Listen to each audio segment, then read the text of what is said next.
Hello guys. So guys, last part में हमने किया था फूड डाइजेशन के मैकेनिज्म का पार्ट माउथ से स्टमक तक, और इस पार्ट में हम करेंगे स्टमक से जब खाना एक बार स्मॉल इंटेस्टाइन में चला गया तो उसका क्या रोल है। ठीक है, स्मॉल इंटेस्टाइन का जो कि मेन तो है ही एक्चुअली। तो पहला पार्ट आती है कि what are the secretion that are released in small intestine. So secretion जो हमारे स्मॉल इंटेस्टाइन में रिलीज हो रही है,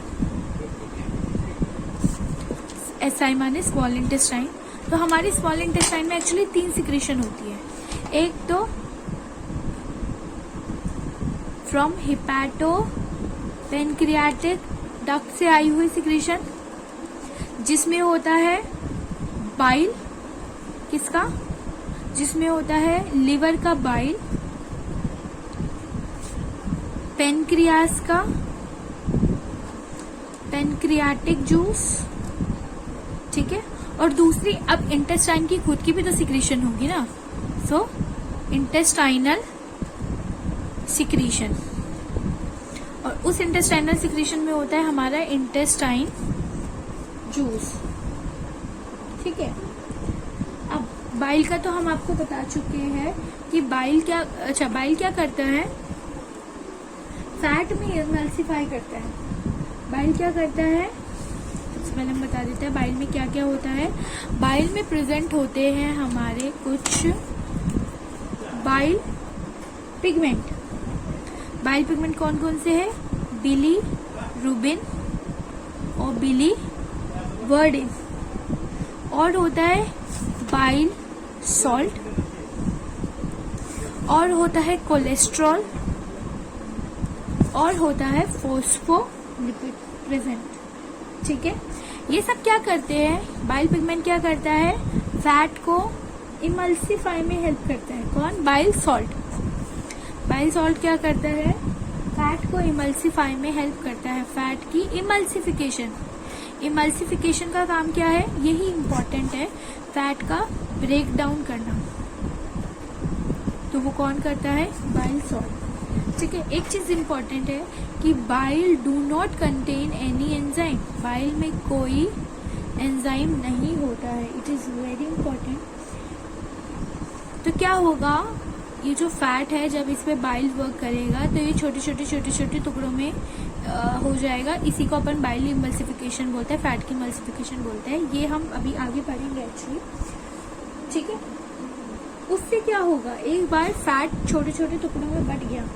अब जो पेनक्रियाटिक जूस अपने साथ लाइपेज, इस जूस में एक एंजाइम कौन सा होता है, लाइपेज। अभी हम पढ़ेंगे, पर मैंने अभी इसके समझाने के लिए बता दिया कि पेनक्रियाटिक जूस में एक होता है लाइपेज।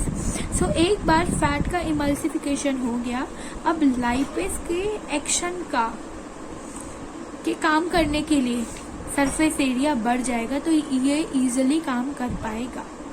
ठीक है, और ये क्या करता है, बाइल एक और चीज करता है, जो इनएक्टिव, ये जो लाइपेज होता है वो हमारे इनएक्टिव फॉर्म में होता है पेनक्रियास में। सो उसे एक्टिवेटेड लाइपेज में कौन कन्वर्ट करता है, बाइल। ओके, तो ये था हमारे बाइल के बारे में। अब हम पढ़ेंगे पेनक्रियाटिक जूस की सिक्रीशन के बारे में, और फिर हम पढ़ेंगे स्मॉल इंटेस्टाइन। सो पेनक्रियाटिक की बात करें अपन अगर जूस की, तो इसके एंजाइम्स कैसे होते हैं, इनएक्टिवेटेड फॉर्म में होते हैं। इनएक्टिवेटेड एंजाइम्स होते हैं सारे, और कौन से पीएच पे काम करते हैं, पीएच 7.3 से 8.1, माने कैसा पीएच हो गया, एल्कलाइन पीएच। और यही एल्कलाइन में जो बाइकार्बोनेट होता है वो हमारे स्टमक से आए हुए काइम को, जो कि एसिडिक होता है, उसे एल्कलाइन में कन्वर्ट करने में हेल्प करता है। ठीक है, तो इसके एंजाइम कौन कौन से हैं, पहला है ट्रिप्सिनोजन, दूसरा है काइमोट्रिप्सिनोजन,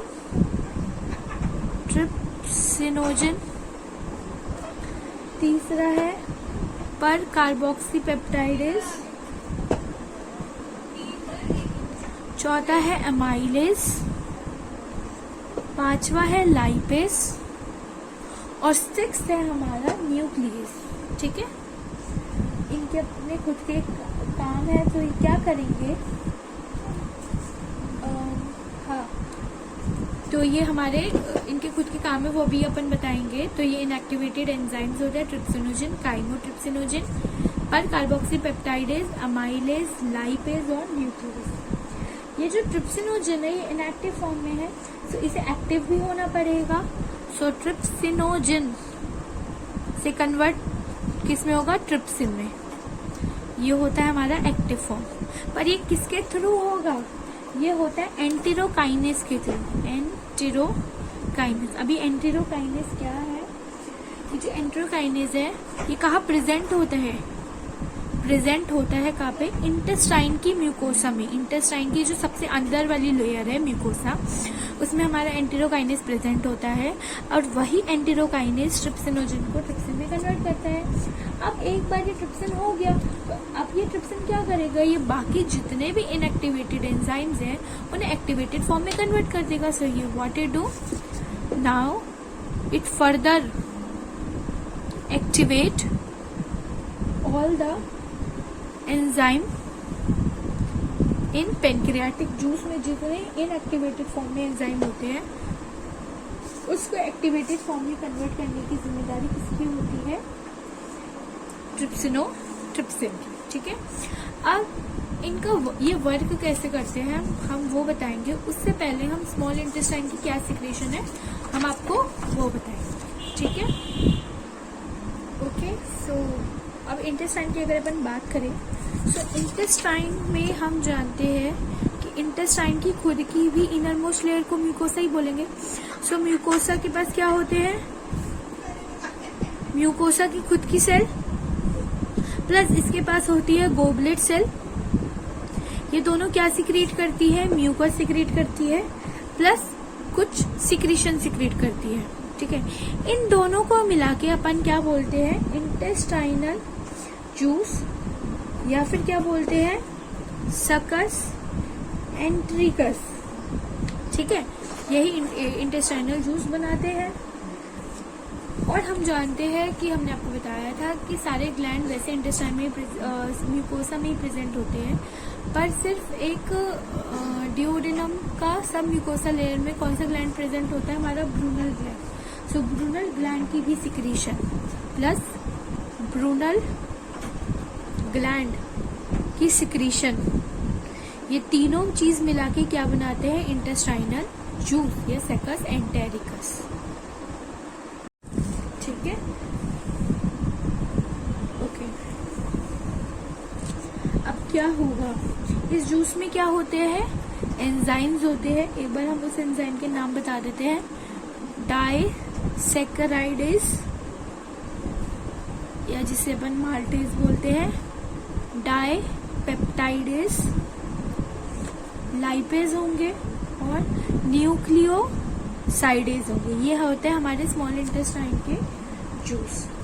ठीक है, तो हमने बोला कि क्या होता है, इंटेस्टाइन की म्यूकोसा में खुद की म्यूकोसा सेल होती है, गोबलेट सेल होती है, प्लस ब्रूनल ग्लैंड जो प्रेजेंट होता है सब म्यूकोसा लेयर में। ठीक है, इन तीनों की सिक्रीशन मिला के इंटेस्टाइनल जूस या सकस एंटेरिकस बोला जाता है। और ये क्या करते हैं, इनके पास एंजाइम्स होते हैं, ये 4 एंजाइम्स के नाम है, डाइपेप्टाइडेज, डाइसैकेराइडेज, लाइपेज और न्यूक्लियोसाइडेज। ठीक है,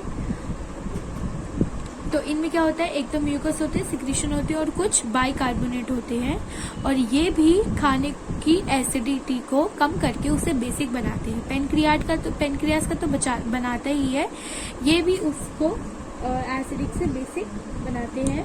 और एंजाइम क्योंकि बेसिक पीएच में काम करते हैं, तो ये चीज उसे बेसिक एक सराउंडिंग, एक इन्वायरमेंट प्रोवाइड करती है। ठीक है, अब एक कुछ दो छोटे छोटे क्वेश्चन है, पहले हम वो कर लेते हैं। क्या फैट की इमल्सिफिकेशन, फैट का ब्रेकडाउन होता है हमारी डिओडिनम पार्ट में, ठीक है ना, पर फैट की डाइजेशन, फैट की एब्जॉर्प्शन का होती है हमारे इलियम, सबसे लास्ट वाला पार्ट ऑफ स्मॉल इंटेस्टाइन। ठीक है, दूसरी चीज है मिल्क का कोएगुलेशन, मिल्क का क्लॉटिंग क्लॉटिंग तो नहीं बोलेंगे, कोएगुलेशन माने उसका अब वो लिक्विड फॉर्म में है तो उसकी थोड़ी सेमी सॉलिड फिल फॉर्म में बना। मिल्क कोएगुलेशन किस वजह से होता है? ड्यू टू काइमोट्रिप्सिन की वजह से। ठीक है, ये सब था हमारे छोटे छोटे क्वेश्चन के बारे में। अब हम मेन आपको बताते हैं कि होता क्या है। देखिए, स्टमक से प्रोटीन पेप्सिन ने प्रोटीन पे वर्क किया, उसे कन्वर्ट किया पेप्टोन और प्रोटीएज में। ये नॉट ऑलमोस्ट पूरा तरीके से, not fully but maximum protein stomach में डाइजेस्ट हो जाते हैं, पर जो थोड़ा बहुत बचता है अब इंटेस्टाइन में क्या होगा। ठीक है, और माउथ का और बता देता है, माउथ में क्या होता है? 30% स्टार्च किस में कन्वर्ट हो जाता है? माल्टोज में, हमने आपको बताया होगा। ठीक है, अब इंटेस्टाइन की अपन बात करें। सबसे पहला प्रोटीन्स कुछ बचे हुए और बाकी ये पेप्टोन जो ऑलरेडी स्टमक में हो चुके हैं और प्रोटीन्स ये फर्दर ब्रेक डाउन होते हैं किसमें? डाइपेप्टाइड में। ये क्या है? पॉलीपेप्टाइड। अभी कन्वर्ट हो जाएंगे डाइपेप्टाइड में। ठीक है, पेनक्रियास के जूस से, जिस पेनक्रियास की सिक्रीशन कौन सी थी? ट्रिप्सिन, काइमोट्रिप्सिन और पर कार्बोक्सी पेप्टाइडेज। ठीक है, दूसरा है हमारा कार्बोहाइड्रेट, कार्ब्स या पॉलीसेकेराइड किस फॉर्म में? स्टार्च की फॉर्म में जो है वो कन्वर्ट हो जाएगा हमारा डाइसेकेराइड। पॉलीसेकेराइड कन्वर्ट हो रहा है डाइसेकेराइड में या माल्टोज में। ठीक है, किसकी प्रेजेंस में कन्वर्ट होता है? पेनक्रियास के ही अमाइलेज में। 6 एंजाइम थे ना, तो पहले 3 एंजाइम ये करते हैं और एक अमाइलेज जो पेनक्रियाटिक एंजाइम है वो पॉलीसेकेराइड को डाइसेकेराइड में कन्वर्ट कर देते हैं, स्टार्च को माल्टोज में। एक और चीज आपको याद हो तो कि स्टार्च को स्मॉल इंटेस्टाइन में पेनक्रियाटिक अमाइलेज कर रहा है, उसी तरीके से स्टार्च को मुंह में सलाइवरी अमाइलेज ही कर रहा था माल्टोज में। ठीक है, तीसरा आता है हमारा फैट। फैट्स को क्या कौन करेगा? फैट्स टूट के छोटी फॉर्म में आएंगे डाइग्लिसराइड किसकी हेल्प से? जो हमारे लाइपेज प्रेजेंट होता है, ये अभी सब पेनक्रियाटिक सिक्रीशन है। ठीक है, और उसके बाद ये कन्वर्ट होते हैं मोनोसेकेराइड में बाय बाइल की हेल्प से, बाइल और लाइपेज की हेल्प से ये फैट डाई से मोनोसेकेराइड में कन्वर्ट होते हैं। चौथा होता है हमारा न्यूक्लिक एसिड, किसमें कन्वर्ट हो जाता है? न्यूक्लियोटाइड में, और फिर वहां से न्यूक्लियोसाइड। तो न्यूक्लियोटाइड किससे होता है? जो हमारे पेनक्रियाज में ही न्यूक्लियस एक एंजाइम था, उसकी हेल्प से ये न्यूक्लियोटाइड में कन्वर्ट हो गया। ठीक है ना, तो ये था हमारा कि जो प्रोटीन पेप्टोन है डाइपेप्टाइड में कन्वर्ट हुआ पेनक्रियाटिक के 3 एंजाइम की वजह से, पॉलीसेकेराइड डाइसेकेराइड में कन्वर्ट हुआ एमाइलेज की वजह से, फैट मोनोसेकेराइड में कन्वर्ट हुआ लाइपेज की वजह से, और न्यूक्लिक एसिड न्यूक्लियोटाइड में कन्वर्ट हुआ न्यूक्लियस की वजह से। तो यहाँ पे पेनक्रियास के 6 एंजाइम्स वर्क करते हैं। अब ये जो बचे हुए हैं इनका फर्दर डिग्रेडेशन होगा, ये फर्दर से और ब्रेकडाउन होगा। ठीक है, सो उससे पहले हम बता देते हैं कि अभी स्मॉल इंटेस्टाइन के ये सब एंजाइम भी वर्क करेंगे। उससे पहले एक चीज कि फाइनल डाइजेशन कहाँ होती है? इंटेस्टाइन की म्यूकोसा में। ठीक है ना, इम्पोर्टेंट है। ठीक है, तो एक ये चीज आती है कि कहाँ स्टार्ट होता है? म्यूकोसा एपिथेलियल, इंटेस्टाइन की म्यूकोसा की एपिथेलियल। अब क्या होगा? ये जो चीज बची है डाइपेप्टाइड, अब ये कन्वर्ट हो जाएगी हमारे अमाइनो एसिड में। फाइनल जो जिस फॉर्म में एब्जॉर्ब होगा प्रोटीन वो होगी अमाइनो एसिड, और ये किस वजह से होगी? इंटेस्टाइन की डाइपेप्टाइडेज के एंजाइम की वजह से, डाइपेप्टाइडेज। ठीक है। ऐसे ही ये जो माल्टोज बना है ये फाइनली एब्जॉर्ब होता है किस फॉर्म में, ग्लूकोज और ग्लूकोज। जब हम माल्टोज को ब्रेक डाउन करते हैं तो ये ग्लूकोज 2 यूनिट बनाते हैं ग्लूकोज की। तो ये किस वजह से होता है, स्मॉल इंटेस्टाइन का जो डाइसेकेराइडेज है उसकी हेल्प से ये फाइनल इस फॉर्म में कन्वर्ट होगी और अब ये इसी फॉर्म में एब्जॉर्ब होगा, ये और ये और आगे की चीज। अब आता है हमारा लैक्टोज। एक और चीज, ये तो माल्टोज की बात हो गई। अगर हम यहीं पे लैक्टोज की बात करें तो लैक्टोज कन्वर्ट होता है ग्लूकोज प्लस गैलेक्टोज में, और ये किससे होता है, लैक्टेज से। ठीक है, ये भी तो एक डाइसेकेराइड है ना, लैक्टोज। फिर हम बात करते हैं सुक्रोज की। अगर अपन बात करें सुक्रेज की, सॉरी गाइस वो पता ही नहीं चला कि कब वीडियो पोज हो गई थी, तो एक बार मैं दोबारा से बता देती हूँ कि हमने लैक्टोज तक कर दिया था। यही अगर सुक्रोज होगा तो वो ब्रेक डाउन होकर किस फॉर्म में जाएगी, ग्लूकोज और फ्रुक्टोज की फॉर्म में, क्योंकि यही इसकी सिंपलेस्ट फॉर्म है। देखिए एक और चीज याद रखनी है, अगर माल्टोज है तो वो कौन से एंजाइम से ब्रेक डाउन होगा, माल्टेज से। लैक्टोज है तो लैक्टोज से, और सुक्रोज है तो सुक्रेज से। ठीक है, ये हुई हमारी कार्बोहाइड्रेट की बात।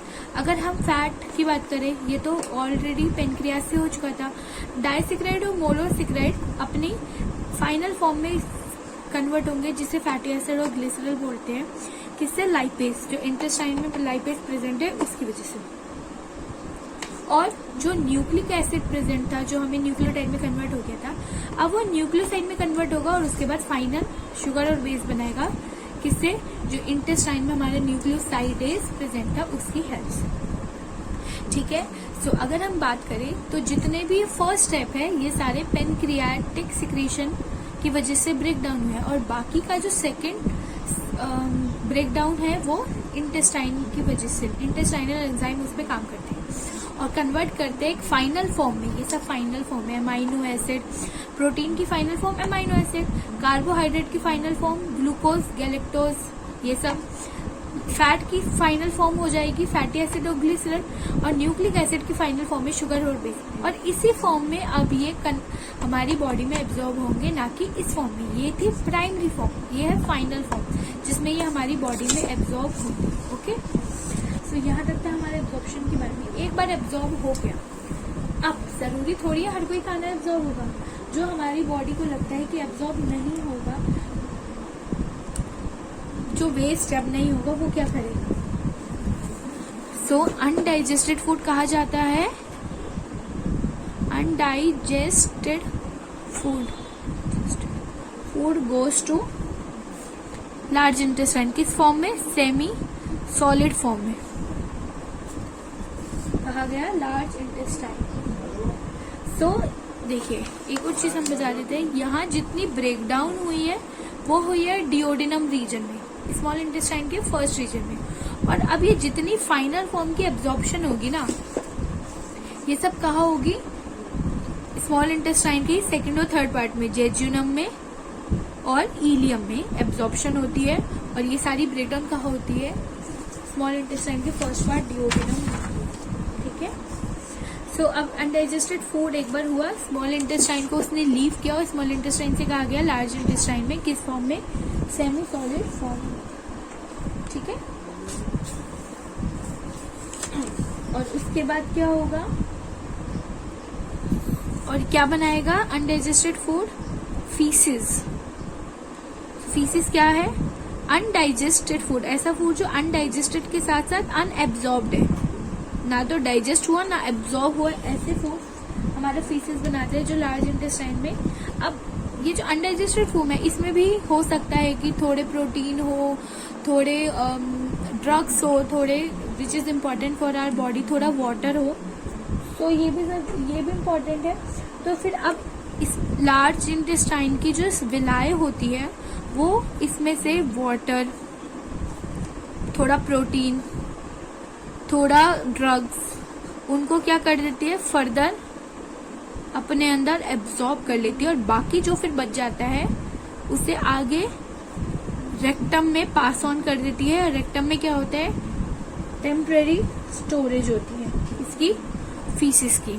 और जब भी हमारी बॉडी उसे ऑर्डर देगी फिर वो एनस के थ्रू क्या कर देगी, डेफिकेशन कर देगी या रिमूवल कर देगी उसका आउटसाइड द बॉडी। ठीक है।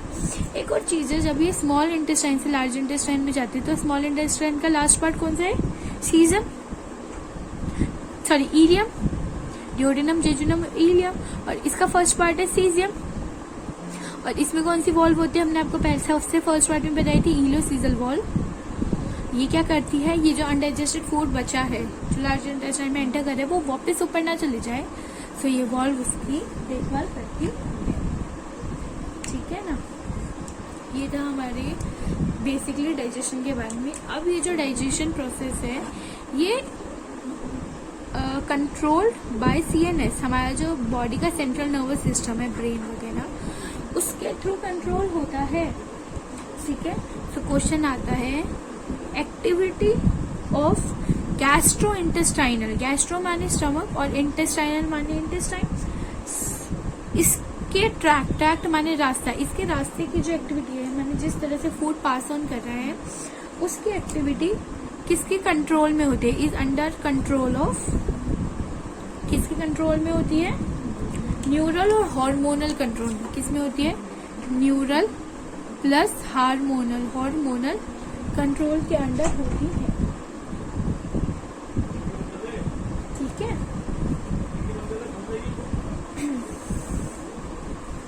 सो ये था हमारा बेसिकली इसके बारे में। अब हम पढ़ते हैं, ये तो मेन था कि डाइजेशन का, अब हमारा मेन होगा कि एब्जॉर्प्शन कैसे होता है फूड का, और लास्ट में उसके डिसऑर्डर्स के बारे में, वो हम नेक्स्ट पार्ट में करेंगे। ओके। तो आपको कुछ समझ नहीं आता है तो यू कैन आस्क। तब तक के लिए स्टे ट्यून्ड, बाय।